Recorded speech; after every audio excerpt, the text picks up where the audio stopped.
Hey everybody. So I'd like to posit a question to you all this evening. And that is, who is ultimately responsible for the way a country turns out? Is it the elites, if you want to call them that, the media, the politicians, the education system, the universities, all the people who exercise social and political influence? Are they the ones who are responsible for it? And can you just not blame the people because they're brainwashed, they don't have agency, stuff like that, and make excuses for them and go, it's not true, and stuff like that to try to get past it? Or is the reality that no, it's the average person's fault. Even if they didn't initially vote for all this stuff, now they support it. Now they love it. And yeah, people ultimately have the government they deserve. I Mad Monarchist said something I repeat a lot, which is if they wanted a different, if the British people wanted a different government, they would have a different government, and the fact that they don't is an indication that they're okay with are it on a certain level. Um, so yeah, so I had a teeny tiny bit of hope going into this a couple weeks ago. Now the CBC is awful. I hate the CBC. The Conservative Party sucks. They want 200,000 immigrants a year. I think the Liberals were doing 400,000 or 500,000. So like, who even really cares at this point? But the fact that the Liberals and NDP were doing so bad indicated to me that people didn't like just those policies. And I was seeing a whole bunch of people talking about Indians, and I saw Canadians being openly anti-immigration for maybe like one of the first times in my life. And then basically it looks like that's gone. It's looking like the Maple Macron, what was his name, Carney? Mark Carney is going to become the leader of the Liberal Party, and he might win. They might actually get a majority and do better than they did previously. So, like, looking at if Mark Carney, the Maple Macron, who's like this just no, Canada's almost majority non-white. Like it's gonna be in like with less than a decade. By like 2030 it will be. Some provinces already are. So and it's accelerating pretty quick. The only hope is that it becomes so shitty here that people want to leave, which I've heard is actually kind of happening. So we have Mark Carney. Let's take a look at this fucker. Who looks like he's going to become the leader of the Liberal Party. Let me see here. Where's the leadership race? I think he's probably going to win. I think he's the overwhelming favorite to win. Let's see here. Yeah, he's probably going to win. Yeah, Maple Macron. Like, if you start to look at this, he is like literally Macron 2.0. Okay, economics. Went to Oxford University. Spent 13 years working at Goldman Sachs throughout the world. He worked for the Bank of Canada. He worked for the Bank of England. He worked for the G7. And a bunch of other stuff during the financial crisis. Or international organization memberships. Bank for Internet. He was the chairman of the Bank for International Settlements.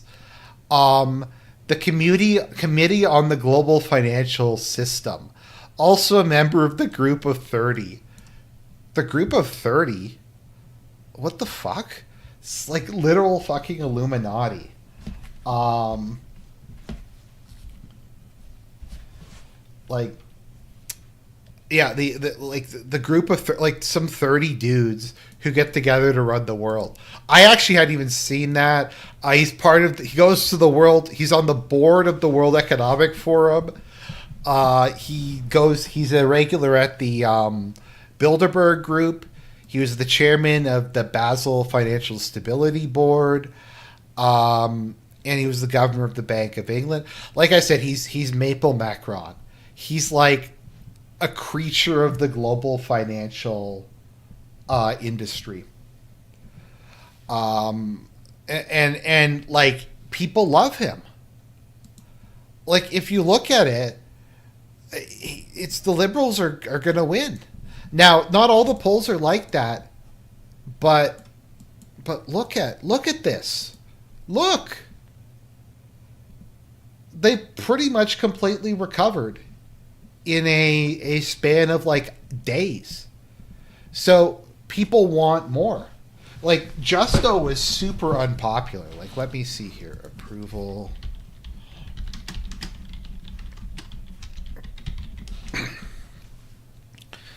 It's gotta be like sub basement levels at this point in time. Let's see here. He's still around. So Justo has like negative 40 approval rating. Actually, it looks like he has negative 50 approval rating. So Justo has negative 50 approval rating, although it's going back up for some reason. Now it's only negative 20. But yeah. So they're like, okay, well, we'll take Justo 2.0 because I don't know, he's a can-do technocrat or something like that. So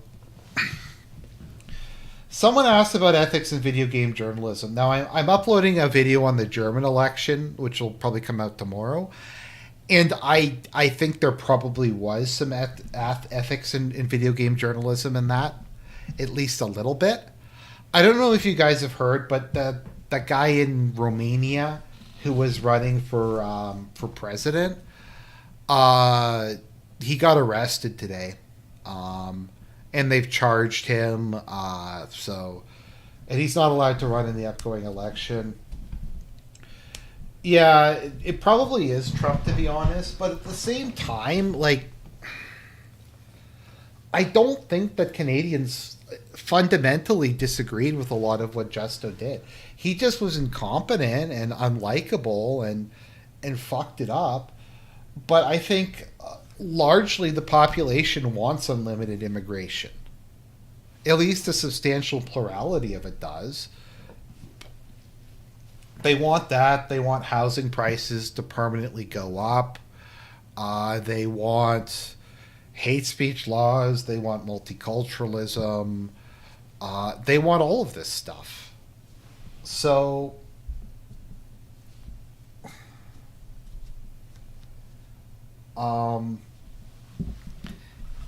yeah, and maybe I'm wrong. Maybe I'm just blackpilling. Maybe like the Canadian public is better than I think they are. That it's not their fault.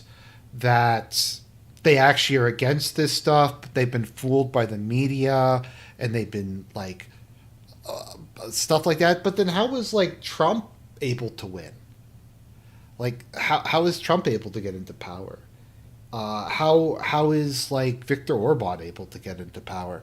Like there are cases where, despite the system being against them, you still get anti-system candidates.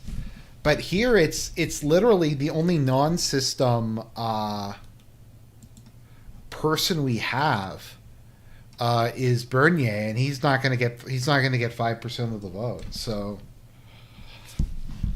I don't know. Some people think that this is because they associate Pierre Poilievre with Trump for some reason.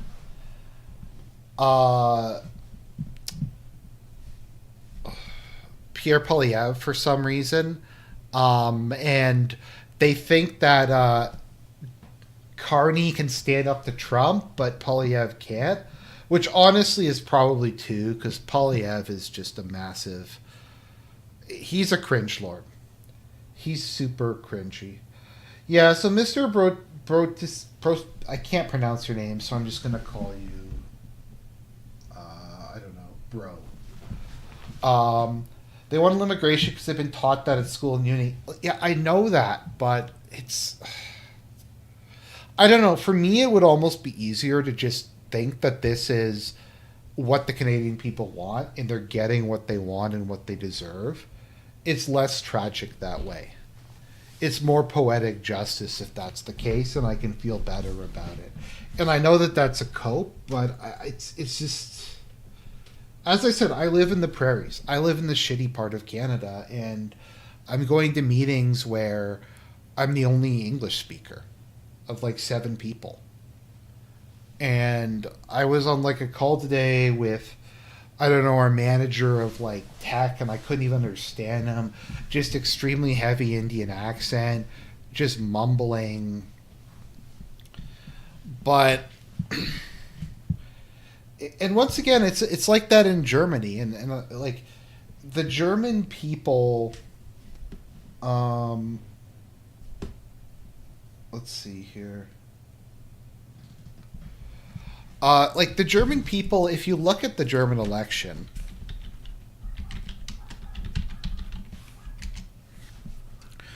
only a quarter of the population voted against the Uniparty. 20% voted AfD, and like 5% voted for the BSW. But like the rest of the population was like, yeah, let's bring the CDU back. Let's bring Schultz back. Let's bring the Greens and the FDP and these F slurs. Let's bring them back. We want them to be part of. That is who we want to have rule us. And once again, you can say the media. You can say that the AfD has faced a lot of political repression and censorship, and they've been threatened with being banned a lot of times and stuff like that. But. And I said this in my video, and I don't mean to kind of repeat myself, but this was like the best case scenario in a lot of ways for the AfD. You have Merz, who no one likes. You have Schultz.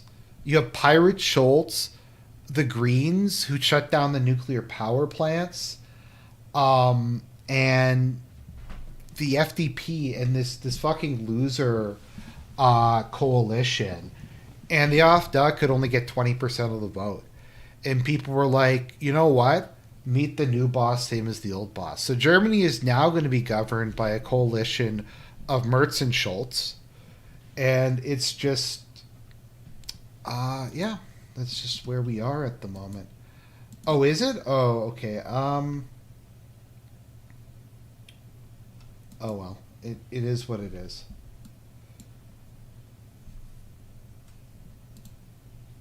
It's freezing a lot. Okay. Well, it is what it is, I guess.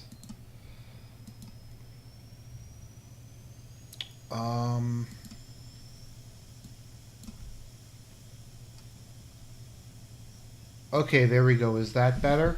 I was uploading a video, so I guess I probably shouldn't have been doing that. But yeah. Like, let's just think about this for a minute. The CDU, the party that's dominated German politics, the party of Adenauer, got its second lowest percentage of all time, and the SPD got their worst result. So it's just like, but, and then once again, it's we have to start getting into stuff, and that's kind of one of the things that the problems with the 2020 election is we can't really be sure anymore. Like, we can't really be sure, like, how legitimate this shit is. Like, if you look at the results of the German election, once again, I have a dedicated video on this I'm going to put up. The AfD, the BSW, they conveniently didn't get into parliament by 0.03% of the vote. You know, that's very, some might say that that's kind of a bit sus. some might say that's a little bit sussy there. Um, and there's apparently a bunch of problems with mail-in ballots. It's funny how it's always the mail-in ballots. I think that also happened in the Moldova referendum, where they didn't count the ballots of the Moldovans in Russia, but they counted the ones from EU.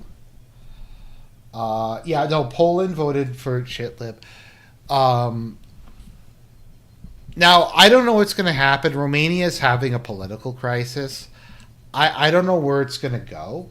The polls, I can't recall what the guy's name is, but I do think of the Anglo countries, and this is going to be like probably a really shit take. I actually think the UK is the most likely to undergo political collapse and like really serious shit to go down, because the UK, I think, does have a substantial percentage of the population who doesn't like what's going on, but it has probably the most united uniparty in the maybe in the Anglosphere. The uniparty in UK is unusually strongly united. I maintain that Rishi Sunak was taking one for the uniparty when he called an election knowing he was going to lose, out of fear that if the government continued to limp along, that some anti-system party might actually start to pick up some kind of steam. But like, once again, Labour has a supermajority. People are complaining about Starmer. The British people voted for Starmer.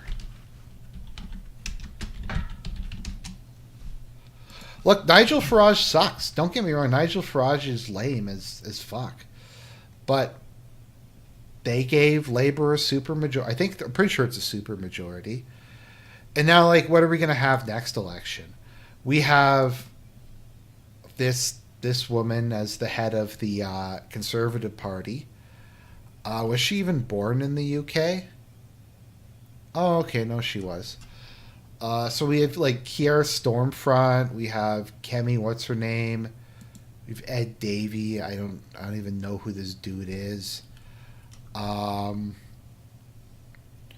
this is like the people who they had to choose from. And once again, is it the UK's fault that that's how their political system is? And I don't know how much of it is that, and how much of it isn't that. But yeah, it's starting to look like the Liberals might win.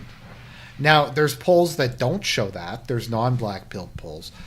I'll say this about the Conservatives, and I say it, I would probably vote for them because they would bring back mandatory minimum sentences, and they would scrap some of the hate speech legislation, and for me, that's kind of enough to vote. Now, there's another thing today. We had and I'm not covering it because the result is like a foregone conclusion, and I don't live in Ontario anymore.